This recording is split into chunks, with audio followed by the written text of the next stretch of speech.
இந்த ஆண்டிற்கான முதல் சட்டப்பேரவை கூட்டத்தொடர் ஆளுநர் உரையோடு இன்னும் சற்று நேரத்தில் தொடங்க இருக்கிறது.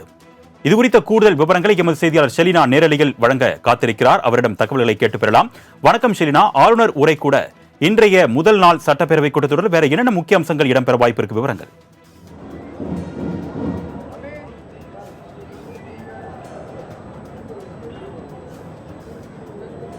2025ஆம் ஆண்டிற்கான முதல் சட்டப்பேரவை கூட்டத்தொடர் இன்று துவங்க இருக்கிறது. குறிப்பாக ஆளுநர் உரையுடன் இன்று இந்த சட்டப்பேரவை கூட்டத்தொடர் என்பது தொடங்க இருக்கிறது. கடந்த 2 ஆண்டுகளாக ஆளுநர் தனது உரையை முழுமையாக வாசிக்காத நிலையில் இந்த ஆண்டு முழுமையாக சட்டப்பேரவையில் அவரது உரையை வாசிப்பாரா என்ற கேள்வி என்பது அனைவரும் மத்தியில் எழுந்திருக்கிறது. இந்த நிலையில் இன்னும் சற்று நேரத்தில் ஆளுநர் மாளிகையிலிருந்து புறப்பட்டு தலைமை செயலகம் வர இருக்கிறார். தலைமை செயலகத்திற்கு வரக்கூடிய ஆளுநருக்கு காவல்துறை மரியாதை என்பது வழங்கப்பட இருக்கிறது. அதற்கான ஏற்பாடுகள் செய்யப்பட்டிருக்கிறது. மேலும் தலைமை செயலகத்தை சுற்றிலும் தீவிர காவல்துறையினர் பாதுகாப்பு பணியில் ஈடுபட இருக்கிறார்கள். குறிப்பாக அனைத்து வாயில்களிலுமே காவல்துறை பாதுகாப்பு என்பது கூடுதலாக போடப்பட்டிருக்கிறது. ஆளுநர், முதலமைச்சர் என அனைவரும் இன்று சட்டப்பேரவையில் கலந்து கொள்ள இருக்கக்கூடிய நிலையில் கூடுதல் பாதுகாப்பு என்பது போடப்பட்டிருப்பதாக காவல்துறை சார்பாக தெரிவிக்கப்பட்டிருக்கிறார்கள். இன்னும் சற்று நேரத்தில் ஆளுநர் வர இருக்கிறார். அதற்கு முன்னதாக தற்பொழுது முதலமைச்சர், துணை முதலமைச்சர் இங்கு வந்திருக்கிறார்கள்.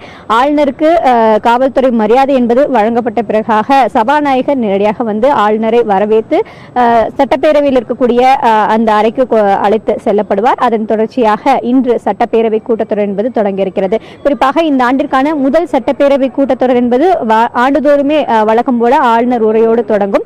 அந்த வகையில் ஆளுநர் உரை என்பது நிகழ்த்த இருக்கிறார். ஆளுநர் உரைக்கு பிறகாக இன்றைய சட்டப்பேரவை கூட்டத்தொடர் என்பது நிறைவு பெறும். மேலும் அதன் தொடர்ச்சியாக அலுவல் ஆய்வு கூட்டம் என்பது நடைபெற இருக்கிறது. அந்த அலுவல் ஆய்வு கூட்டத்தில் இந்த சட்டப்பேரவை கூட்டத்தொடர் எத்தனை நாட்கள் நடைபெற இருக்கிறது, எத்தனை நாட்கள் விவாதம் நடைபெற இருக்கிறது, அதே போல இறுதி நாட்கள் பொறுத்தவரையிலும் முதலமைச்சரின் விரிவான உரை என்பது இருக்கும். அதற்கு முன்னதாக எதிர்க்கட்சி தலைவருக்கான நேரம் என்பது கொடுக்கப்படும். அவரது உரையும் நிகழ்த்துவதற்கான வாய்ப்பு இருக்கிறது. சட்டப்பேரவை வளாகத்தில் தற்பொழுது அதிமுக எம்எல்ஏக்கள் அனைவருமே வந்திருக்கக்கூடிய நிலையில் எதிர்க்கட்சி தலைவர் எடப்பாடி பழனிசாமி தலைமையில் தற்பொழுது ஆலோசனை என்பது நடத்தப்பட்டு வருகிறது. இந்த சட்டப்பேரவை கூட்டத்தொடர் என்பது வரக்கூடிய 5 நாட்கள் நடைபெறும் என்று எதிர்பார்க்கப்பட இருக்கக்கூடிய நிலையில் இந்த 5 நாட்களில் என்னென்ன பிரச்சனைகள் முன்வைத்து பேசலாம் என்பது தொடர்பாக அதிமுக சார்பில் ஆலோசனை என்பது மேற்கொள்ளப்பட்டு வருகிறது. குறிப்பாக தமிழகத்தில் தற்பொழுது பல்வேறு பிரச்சனைகள் நிகழ்ந்து வருகிறது. அண்ணா பல்கலைக்கழக மாணவி பாலியல் விவகாரத்தை தொடர்ந்து சட்ட ஒழுங்கு பிரச்சனை உள்ளிட்ட பல்வேறு பிரச்சனைகள் முன்னெடுத்து செல்வதற்காக அதிமுக திட்டமிட்டிருக்கிறார்கள். அதே போல எதிர்க்கட்சியாக இருக்கக்கூடிய பாஜகவும் பல்வேறு பிரச்சனைகளை முன்வைப்பதற்கான திட்டம் என்பது வைத்திருக்கக்கூடிய நிலையில் தற்பொழுது அதிமுக சார்பில் இந்த சட்டப்பேரவை கூட்டத்தொடரில் என்னென்ன பிரச்சனைகள் தொடர்பாக விவாதிக்கலாம் என்பது தொடர்பாக ஆலோசனை என்பது மேற்கொள்ளப்பட இருக்கிறார்கள். ஏற்கனவே அண்ணா பல்கலைக்கழக விவகாரம் தொடர்பாக சட்டப்பேரவையில் விவாதிக்க வேண்டும் என்று விசிக சார்பிலும் காங்கிரஸ் சார்பிலும் கடிதம் என்பது கொடுக்கப்பட்டிருக்கிறது. அதிமுக சார்பிலும் கடிதம் கொடுக்கப்பட்டிருப்பதாகவும் தகவல் தெரிவித்திருக்கிறார்கள். இந்த சட்டப்பேரவை கூட்டத்தொடரில் விவாதத்தின் போது ஆளுநர் உரையின் மீதான விவாதத்தின் போது அண்ணா பல்கலைக்கழக விவகாரம் தொடர்பாக கவனஈர்ப்பு தீர்மானம் என்பது கொண்டு வருவதற்கான கடிதம் என்பது கொடுக்கப்பட்டிருக்கக்கூடிய நிலையில் இது தொடர்பாக இந்த சட்டப்பேரவை கூட்டத்தொடரில் விவாதிக்கப்படலாமா என்பது தொடர்பான கேள்வியும் எழுப்பப்பட்டிருக்கிறது. அதே போல தமிழகத்தில் நிகழ்ந்து வரக்கூடிய பல்வேறு பிரச்சனைகள் தொடர்பாகவும் அதிமுக பல்வேறு குற்றச்சாட்டுகளை முன்வைப்பதற்காகவும் திட்டமிட்டிருக்கிறார்கள். இந்த நிலையில் பரபரப்பான அரசியல் சூழலுக்கு மத்தியில் தான் இந்த சட்டப்பேரவை கூட்டத்தொடர் என்பது இன்னும் சற்று நேரத்தில் துவங்க இருக்கிறது. சரியாக 9:30 மணி அளவில் ஆளுநர் சட்டப்பேரவை அறைக்குள்ளாக வருவார். அதன் தொடர்ச்சியாக ஆளுநர் உரை என்பது நடைபெற இருக்கிறது. 2 ஆண்டுகளாக முழுமையாக அவரது உரையை வாசிக்காமல் இருந்த நிலையில் இந்த ஆண்டு முழுமையாக அவரது உரையை வாசிப்பாரா என்ற கேள்வி எழுந்திருக்கிறது. இன்னும் சற்று நேரத்தில் சட்டப்பேரவை கூட்டத்தொடர் தொடங்க இருக்கிறது.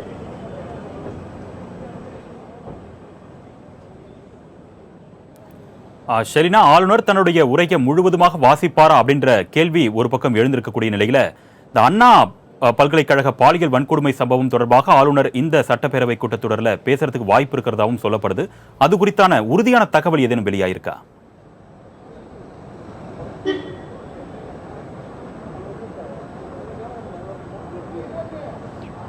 அதாவது ஏற்கனவே அண்ணா பல்கலைக்கழக விவகாரம் தொடர்பாக காங்கிரஸ் மற்றும் விசிக சார்பில் கவனஈர்ப்பு தீர்மானம் என்பது கொடுக்கப்பட்டிருக்கிறது. இந்த விவகாரம் தொடர்பாக இந்த சட்டப்பேரவை நிகழ்வு நாட்களில் விவாதிக்க வேண்டும் என்று கேட்கப்பட்டிருக்கிறார்கள்.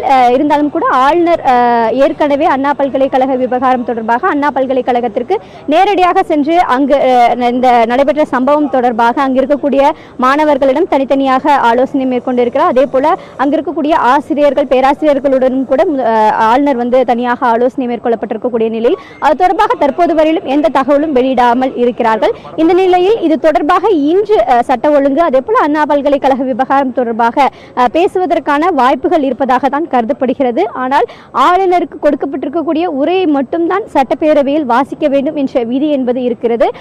அந்த விதியை மீறி ஆளுநர் இந்த ஆண்டும் செயல்படுவதற்கான வாய்ப்பு இருக்கிறதா என்பது தொடர்பாக தான் பல்வேறு கருத்துக்கள் என்பது முன்வைக்கப்பட்டிருக்கிறது. இருந்தாலும் கூட அண்ணா பல்கலைக்கழக விவகாரம் என்பது பல்வேறு கோணல்களில் விவாத பொருளாகவே மாறியிருக்கிறது. தமிழகத்தில் சட்ட ஒழுங்கு சரியில்லை, மாணவர்களுக்கு பாதுகாப்பு இல்லை உள்ளிட்ட பல்வேறு பிரச்சனைகளை எதிர்க்கட்சிகளும் அதே போல திமுக கூட்டணியில் இருக்கக்கூடிய ஒரு சில கட்சிகளும் கூட தொடர்ச்சியாகவே இந்த கருத்துக்களை தான் முன்வைத்து வருகிறார்கள். திமுக ஆட்சியில் தொடர்ச்சியாகவே சட்ட ஒழுங்கு பிரச்சனை என்பது தொடர்ந்து அதிகரித்து வருவதாகவும் பல்வேறு கருத்துக்கள் முன்வைக்கப்பட்டிருக்கக்கூடிய நிலையில் ஆளுநரும் இது தொடர்பாக சட்டப்பேரவையில் பேசுவதற்கான வாய்ப்பு இருப்பதாக கருதப்படுவதாக கூறப்படுகிறது.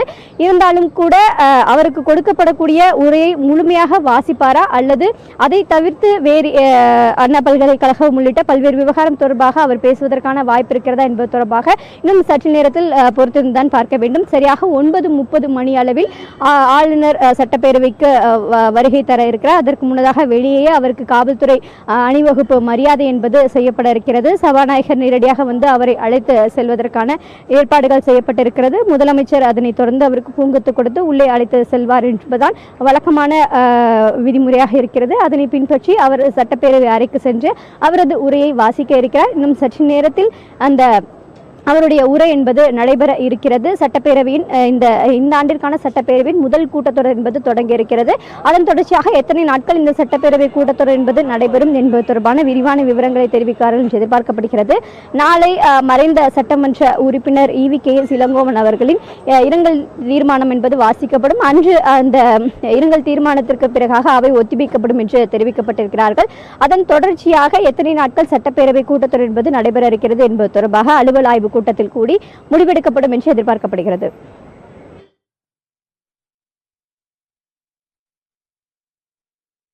உங்களுடைய தற்போதைய விரிவான தகவல்களுக்கு நன்றி ஷெலினா.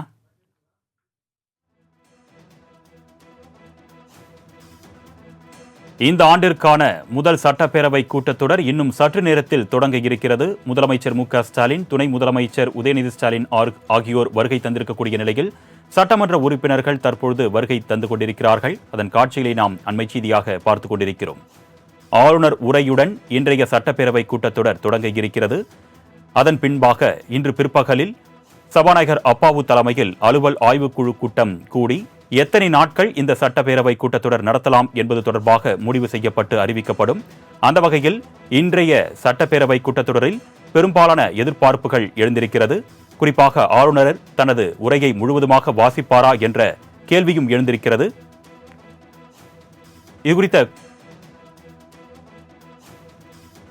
இந்நிலையில் இது குறித்த கூடுதல் விவரங்களை எமது செய்தியாளர் மணிகண்டன் வழங்க நேரலையில் காத்திருக்கிறார்.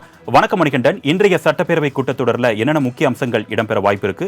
ஆளுநர் தன்னுடைய உரையை முழுவதுமாக வாசிப்பாரா? வணக்கம் அருணேஸ்வர். ஒவ்வொரு ஆண்டுமே ஆண்டனுடைய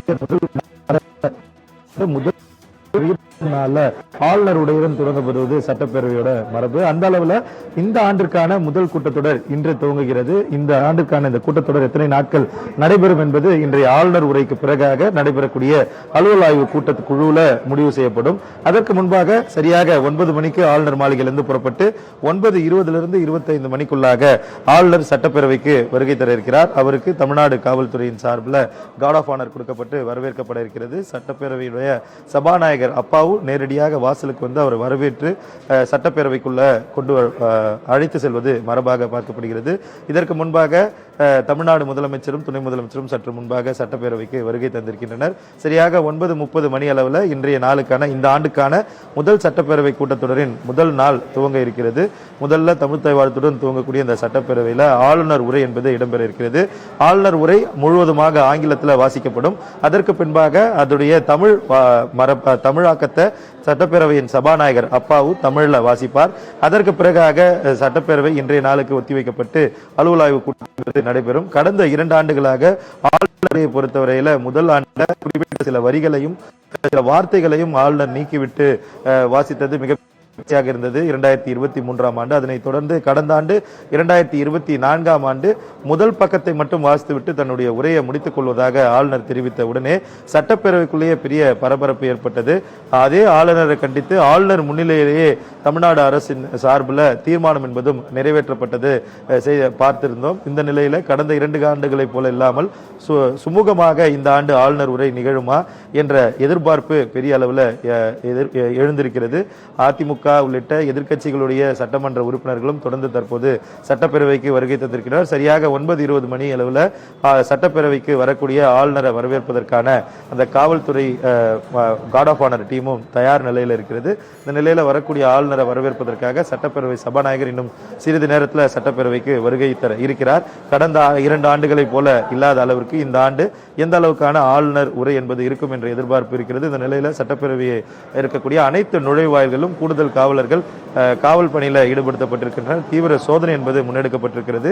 எதிர்க்கட்சிகளை பொறுத்தவரையில அண்ணா பல்கலைக்கழக விவகாரம் உள்ளிட்ட பல்வேறு முக்கிய விவகாரங்கள் குறித்து கேள்வி எழுப்ப கவன ஈர்ப்பு தீர்மானங்களை கொடுத்திருக்கிறது. அதிமுக சட்டமன்ற உறுப்பினர்கள் ஒருபுறம் அவர்களுக்கான இந்த கூட்டத்தொடரில் எப்படி பணி செய்ய வேண்டும் என்பதற்கான ஆலோசனையை எதிர்க்கட்சி தலைவர் அறைய மேற்கொண்டு வருகின்றனர்.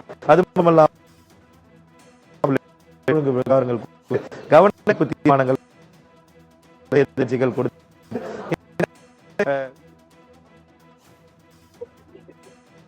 கூடுதல் விவரங்களுக்கு நன்றி மணிகண்டன்.